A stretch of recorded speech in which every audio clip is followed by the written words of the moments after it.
Hello guys, welcome to our channel. তো আজকের এই ভিডিওতে আমরা কথা বলবো ইন্ডিয়ান ফুটবল রিলেটেড বেশ কিছু গুরুত্বপূর্ণ আপডেট নিয়ে।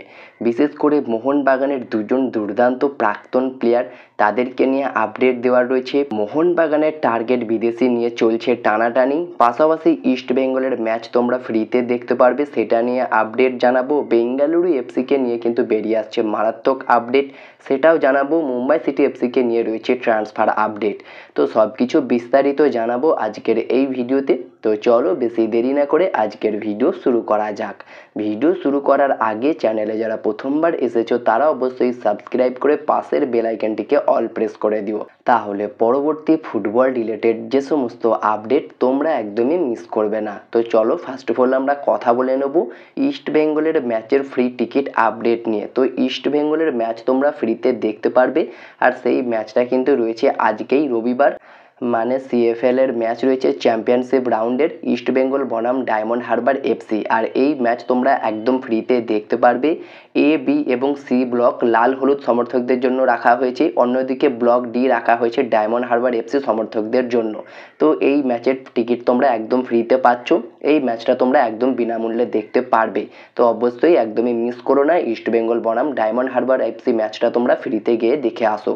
এরপরে যদি আমরা কথা বলি সুপার কাপের আপডেট নিয়ে, তো সুপার কাপ থেকে ফাইনালি পুরোপুরিভাবে আউট হয়ে গেল একটি ক্লাব, যে ক্লাবটা এর আগেই কিন্তু সুপার কাপ চ্যাম্পিয়ন হয়েছিল, আর সেটা হচ্ছে ওড়িশা এফসি। 2025-26 সুপার কাপ থেকে পুরোপুরিভাবে বিদায় নিয়ে নিল ওড়িশা এফসি। তারা কিন্তু এই টুর্নামেন্টে কোনো রকম অংশগ্রহণ করতে রাজি নয়। তবে দেখা যাক এর জন্য তাদেরকে কোনো রকম জরিমানা বা সাসপেনশন ব্যান কোনো কিছু হতে হয় কি না, সেটা কিন্তু সময় বলবে। তবে তারা অংশগ্রহণ না নিয়ে কি কোনো ভুল করলো সেটা তোমরা কমেন্টে জানিও। এর পাশাপাশি যে খবরটা বেরিয়ে আসছে সুপার কাপ নিয়েই, তো ডেম্পো এফসি তারা কিন্তু অল ইন্ডিয়ান স্কোয়াড নিয়েই কিন্তু সুপার কাপে অংশগ্রহণ করবে, এবং তারা অলরেডি ট্রেনিং শুরু করে দিয়েছে। আর এটার জন্য তারা কিন্তু সুপার কাপের কাছে একটা আর্জিও রেখেছিল, তারা অল ইন্ডিয়ান স্কোয়াড নিয়ে খেলবে, এবং সেটা কিন্তু মঞ্জুরও করেছে। আর যার ফলে তারা কিন্তু অনুশীলনও শুরু করে দিয়েছে অল ইন্ডিয়ান স্কোয়াড নিয়ে। এরপরে যদি আমরা কথা বলি নরেন্দ্র গ্যাহলটকে নিয়ে, মুম্বাই সিটি এফসির একটা ট্রান্সফার আপডেট।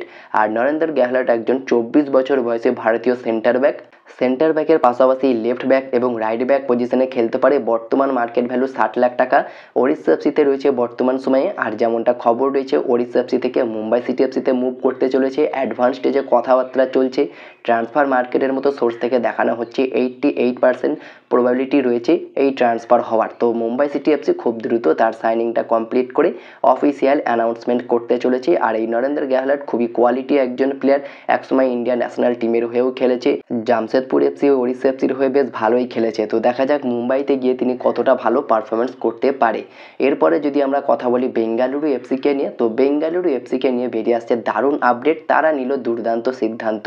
তো বেঙ্গালুরু এফসিকে নিয়ে যে আপডেটটা বেরিয়ে আসলো সেটা হচ্ছে বেঙ্গালুরু এফসি তারা কিন্তু তাদের যে পেন্ডিং স্যালারিগুলো ছিল সমস্ত কিছু ক্লিয়ার করে দিয়েছে, এবং সামনেই 16 সেপ্টেম্বর থেকে তারা কিন্তু প্রি সিজন শুরু করতে চলেছে, যেটা কিন্তু খুবই ভালো একটা খবর। তো ফাইনালি বেঙ্গালুরু এফসিকে নিয়ে কিন্তু এই দুর্দান্ত আপডেটটা বেরিয়ে আসলো। তারা তাদের যে সমস্ত পেন্ডিং স্যালারি ছিল সমস্ত কিছু ক্লিয়ার করে দিয়েছে, এবং মাত্র 2 দিনের মধ্যেই তারা আবারও প্রি সিজন শুরু করতে চলেছে সুপার কাপের জন্য। এরপরে যদি আমরা কথা বলি চেন্নাইন এফসিকে নিয়ে, তো চেন্নাইন এফসি অলমোস্ট চূড়ান্ত করে ফেলেছে তাদের নতুন হেড কোচ, ভারতীয় হেড কোচ কিন্তু এবারে চেন্নাইন এফসিতে হতে চলেছে, আর সেটা ক্লিফোর্ড মিরান্ডা। মুম্বাই সিটি এফসিতে ছিলেন তিনি অ্যাসিস্ট্যান্ট কোচ হিসাবে, সেখান থেকে মিউচুয়ালি কন্ট্যাক্ট টার্মিনেটেড করে তিনি চেন্নাইন এফসিতে যোগ দিয়েছেন। আর বর্তমানে চেন্নাইন এফসি নিয়ে কিন্তু বেরিয়ে আসছে বেশ কিছু আপডেট। যে প্লেয়ারগুলোকে তারা প্রথমে টার্গেট করেছিল, তবে ওয়েন কোয়েল চলে যাওয়ার পরে আর কোনো রকম আপডেট আসেনি, তবে হেড কোচ চূড়ান্ত হয়ে যাওয়ার পরে কিন্তু সেই আপডেটগুলোই বেরিয়ে আসছে। কার্ল ম্যাকিউ, গ্রেগ স্টুয়ার্টকে নিয়ে বর্তমানে একটা দুর্দান্ত আপডেট বেরিয়ে আসছে। চেন্নাইন এফসির জন্য খুবই কোয়ালিটি একটা সাইনিং হতে চলেছে। তো চেন্নাইন এফসিতে যোগ দিতে চলেছেন মোহনবাগানের 2 প্রাক্তন প্লেয়ার, এক কার্ল ম্যাকিউ। তো কার্ল ম্যাকিউকে নিয়ে যদি আমরা কথা বলি, তিনি একজন 32 বছর বয়সী আয়ারল্যান্ডের ডিফেন্সিভ মিডফিল্ডারের পাশাপাশি সেন্টার ব্যাক এবং লেফট ব্যাক পজিশনে খেলতে পারে। বর্তমান মার্কেট ভ্যালু 3.2 কোটি টাকা। লাস্ট ইয়ার এফসি গোয়াতে খেলছিলেন, আর বর্তমানে তিনি উইদাউট ক্লাবে রয়েছে। আর তিনি এবার চেন্নাইন এফসিতে যোগ দিতে চলেছেন। অ্যাডভান্স স্টেজে কথাবার্তা চলছে, 88% পসিবিলিটি রয়েছে ডিলটা ডান হয়ে যাওয়ার ক্ষেত্রে। আর 2 নম্বর যে প্লেয়ারটা সেটা গ্রেগ স্টুয়ার্টও বর্তমানে কিন্তু উইদাউট ক্লাবেই রয়েছে। আর গ্রেগ স্টুয়ার্টকে নিয়ে যদি আমরা কথা বলি, তিনি একজন 35 বছর বয়সী স্কটল্যান্ডের সেন্টার ফরওয়ার্ডের পাশাপাশি লেফট উইঙ্গার, রাইট উইঙ্গার পজিশনে খেলে থাকে। তবে আমরা তাকে মেনলি নাম্বার 10 মানে অ্যাটাকিং মিডফিল্ডার পজিশনে খেলতে দেখি আইএসএলে। আর সেই গ্রেগ স্টুয়ার্টকেই কিন্তু কর্নার শিল্ডের রিপ্লেসমেন্ট হিসাবে চেন্নাইয়েন এফসি চূড়ান্ত করতে চলেছে। বর্তমানে এই আপডেটটা বেরিয়ে আসছে, কার্ল ম্যাচুক এবং গ্রেগ স্টুয়ার্ট দুজনকেই কিন্তু চেন্নাইয়েন এফসি কনফার্ম করতে চলেছে। দুজনের সাথেই কিন্তু অ্যাডভান্স স্টেজে কথাবার্তা চলছে। খুব দ্রুত সাইনিংগুলো কমপ্লিট হয়ে যাবে, কারণ তারা দুজনেই উইদাউট ক্লাবে রয়েছে, ফ্রি এজেন্ট রয়েছে, যার ফলে চেন্নাইয়েন এফসির জন্য এই সাইনিংগুলো কোনো প্রকার সমস্যা হচ্ছে না। তো অবশ্যই খুব দ্রুত এই সাইনিং দুটোর অফিসিয়াল অ্যানাউন্সমেন্ট আমরা পেয়ে যাব। এরপরে যদি আমরা কথা বলি মোহনবাগানের টার্গেট বিদেশি নিয়ে কেন চলছে টানাটানি, তো মোহনবাগান অনেক আগে থেকেই একটা দুর্দান্ত বিদেশিকে টার্গেট করেছিল, আর সেটা কনর শিল্ড। বর্তমানে তিনিও উইদাউট ক্লাবে রয়েছে, 28 বছর বয়সী একজন স্কটল্যান্ডের অ্যাটাকিং মিডফিল্ডের পাশাপাশি সেন্টার ফরওয়ার্ড, সেকেন্ড স্ট্রাইকার এবং সেন্ট্রাল মিডফিল্ডার পজিশনে খেলতে পারে। আর তাকে কিন্তু ইস্টবেঙ্গলও টার্গেট করেছে। ইস্টবেঙ্গল একটা অফারও করেছিল, তবে ইস্টবেঙ্গলের অফারটা রিজেক্ট করেছিল কনর শিল্ড। তবে বর্তমানে কিন্তু ইস্টবেঙ্গল ছেড়ে ছাড়ছে না, মোহনবাগানের থেকেও একটা ভালো রকম প্রস্তাব কিন্তু দিচ্ছে এই কনর শিল্ডকে, যার ফলে কিন্তু একটা টানাটানি চলছে কনর শিল্ডকে নিয়ে মোহনবাগান ইস্টবেঙ্গলের মধ্যে। তো দেখা যাক ফাইনালি এই কোয়ালিটি মিডফিল্ডারকে কোন দল সই করায়, ইস্টবেঙ্গল এফসি নাকি মোহনবাগান। তোমাদের কি মনে হয় কোন দল জিততে পারে এই কনর শিল্ডের টানাটানি বিষয় নিয়ে?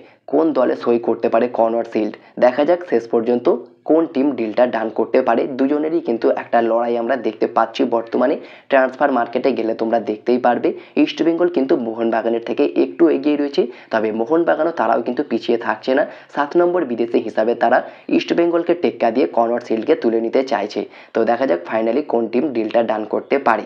তো তোমাদের কি মনে হয় কোন টিম নিলে বেশি বেটার হবে, সেটা কমেন্টে জানিও। তো এই ছিল আজকের ভিডিওটি ভালো লাগলে লাইক, শেয়ার, কমেন্ট করে দিও।